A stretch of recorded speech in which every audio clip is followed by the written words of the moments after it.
Hi friends, welcome back. Troll ఇది 2022లో release అయిన ఒక నార్వేజియన్ మాన్స్టర్ ఫిల్మ్. ట్రోల్ 2 కూడా రీసెంట్గా నెట్ఫ్లిక్స్లో తెలుగాడేలో రిలీజ్ అయింది. సో ఆ మూవీ చూసే ముందు మాత్రం ఈ ఫస్ట్ మూవీ చూడాలి కాబట్టి ఈ ఫస్ట్ మూవీ నేను రివ్యూ చేస్తాను. దీని తర్వాత నెక్స్ట్ ట్రోల్ 2 మూవీ కూడా రివ్యూ ఇస్తాను.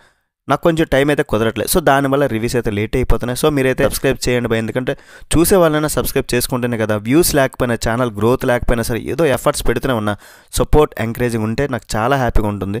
ఫ్యామిలీతో పాటు చూడొచ్చు ఈ మూవీని, పిల్లలతో కలిసి కూడా చూడొచ్చు. అడల్ట్ కంటెంట్ ఏం లేదు. ఫస్ట్లీ బేసిక్గా ప్లాట్ ఏంటంటే, నార్వేలోని మౌంటైన్స్లో రైలు సొరంగం కోసం పేలుడు పదార్థాలు ఉపయోగిస్తారు. సో దానివల్ల ఎన్నో ఏళ్ళుగా నిద్రిస్తున్న ఒక భారీ పురాతన జీవి అయితే మేల్కొంటుంది. దాని పేరే ట్రోల్. అది చూడడానికి ఎట్లా ఉంటుంది అంటే, ఒక కింగ్ కాంగ్ ప్లస్ గాడ్జిల్లా ఈ రెండు కలిపి కొడితే ఒక డిఫరెంట్గా పుట్టుకొచ్చిన జీవిలా ఉంటుంది. అది లేచిన తర్వాత ఇంకేముంది, తను వెళ్ళే దారిలో ప్రతిదీ నాశనం చేయాలని చూస్తుంది. సో దాన్ని ఎలా ఎదుర్కొంటారు గవర్నమెంట్ అండ్ మిలిటరీ అనేది మూవీలో చూస్తారు. మరి మూవీ నాకు ఎలా అనిపించింది అంటే మాత్రం ఒక వన్ టైం వాచబుల్ అనే ఫీలింగ్ వచ్చింది భయ్య. పర్లేదు, మరీ తేలిగ్గా తీసి పడేయాల్సిన ఫిల్మ్ అయితే కాదు. ఇది Hollywood king Kong and Godzilla ఆ ఫార్మేట్ వాడినా సరే ఈ ట్రోల్ సీజీఐ కోసం ఇలాంటి మాన్స్టర్ ఫిల్మ్స్ ఇష్టపడేవారు, ఆ నార్వేజియన్ బ్యాక్డ్రాప్ తీసుకొని అండ్ మాన్స్టర్ యాక్షన్ సినిమాలు ఇష్టపడేవారు ఒకసారి అయితే చూడొచ్చు. రిమైనింగ్ ఆడియన్స్ ఉంటారు కదా, హాలీవుడ్లో బొచ్చుడు సినిమాలు చూసాం భయ్య, ఇలాంటివి మాన్స్టర్ సినిమాలు, Godzilla, king Kong, Jurassic park ఇలాంటివి చూసేవారికి ఇది మరీ అంతగా నచ్చకపోవచ్చు. వాళ్ళైతే ట్రోల్ చేయొచ్చు కూడా, ఎందుకంటే సేమ్ స్టోరీ, అదే ప్యాటర్న్, ప్లాట్, క్లైమాక్స్ అట్లానే ఉంటుంది, మరియు యాక్షన్ కూడా అట్లానే ఉంటుంది కాబట్టి.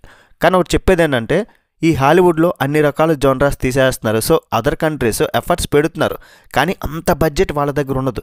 ఇక మాన్స్టర్ మూవీ అంటే హై బడ్జెట్ కావాలి, ఆ సీజీఐకి చాలా ఖర్చు అయ్యింది. కానీ వీళ్ళు మంచి ఎఫర్ట్స్ అయితే పెట్టారు, అది కనిపిస్తుంది. ఎంకరేజ్ చేస్తే ఇలాంటి సినిమాలు అదర్ కంట్రీస్ వాళ్ళు చాలా తీస్తారు, మరికొన్ని వస్తాయి. ప్లస్ పాయింట్స్ ఏంటంటే, నార్వే మూవీ అయినప్పటికీ కూడా హాలీవుడ్ రేంజ్ విజువల్స్ నచ్చాయి భయ్య. ఆ ట్రోల్ సీజీఐ చాలా బాగుంది. అది మౌంటైన్స్ నుండి అట్లా ఫారెస్ట్ నుండి నగరంలోకి వచ్చే సీన్స్ చాలా బాగా పిక్చరైజ్ చేశారు. ట్రోల్ అండ్ మిలిటరీ మధ్య వచ్చే యాక్షన్ సీక్వెన్సెస్ చూడడానికి బాగున్నాయి. 45 మినిట్స్ తర్వాత యాక్షన్ ఉంటుంది అండ్ పిల్లలు కూడా బాగా ఇష్టపడతారు, ఎందుకంటే ఇది యాక్షన్ మాన్స్టర్ సినిమా అయినా సరే ఈ ట్రోల్ వచ్చి వీళ్ళ మీద దాడి చేసినప్పుడు అది మనుషుల్ని తినేటప్పుడు సీన్స్ కూడా ఎక్కడ కూడా రక్తపాతం లేకుండా చూపించడం అనేది బాగుంది. ఫాదర్ డాటర్ సెంటిమెంట్ అయితే వర్కౌట్ అయింది. ట్రోల్స్ ఉన్నాయని నమ్మే తండ్రి రియాలిటీగా అది రుజువు చేయాలనుకున్న ఒక కూతురు మధ్య సీన్స్ బాగున్నాయి. విజువల్లీ సూపర్, కన్నుల పండుగ విందు. ఆ ల్యాండ్స్కేప్స్ కానీ ఆ విజువల్స్ కానీ మస్తు ఉంటాయి. మైనస్ పాయింట్స్ ఏంటంటే predictable plot and remaining Hollywood monster movies లాంటి ఫార్మేట్. ఆ ట్రోల్ అటాక్ చేసినప్పుడు దాన్ని ఆపడానికి ప్రయత్నించే ఆ మార్గాలన్నీ కూడా హాలీవుడ్ మూవీస్లలో చూసినట్టే ఉంటుంది. ఎక్కువగా గాడ్జిల్లా మూవీ కాపీ పేస్ట్లో చాలా సీన్స్ ఉన్నాయి భయ్య. కొన్ని సపోర్టింగ్ రోల్స్ అయితే నచ్చలేదు. అండ్ ఇందులో ఒక మెసేజ్ ఉంటుంది, అడవుల్ని మౌంటైన్స్ని నాశనం చేయొద్దు. అయినా సరే దాన్ని పర్ఫెక్ట్గా ఆడియన్స్కి అయితే రీచ్ అవ్వలేకపోయింది. అండ్ కొన్ని సీన్స్ చాలా లాజిక్లెస్గా ఉంటాయి, అవి చూస్తే తెలిసిపోతూ ఉంటుంది ఆ పురావస్తు సాగు దేనికోసం. అండ్ ప్రజలు రైలు మార్గం వేస్తే హ్యాపీగా ఫీల్ అవుతారు, కానీ ఇక్కడ స్టార్టింగ్లో వద్దు మాకొద్దు అని ఏదో ధర్నాలు చేస్తుంటారు. ఇలాంటివి చాలా ఉన్నాయి. టెక్నికల్గా తక్కువ బడ్జెట్ అయినా సరే చాలా బ్రిలియంట్గా మంచి అవుట్పుట్ వచ్చింది.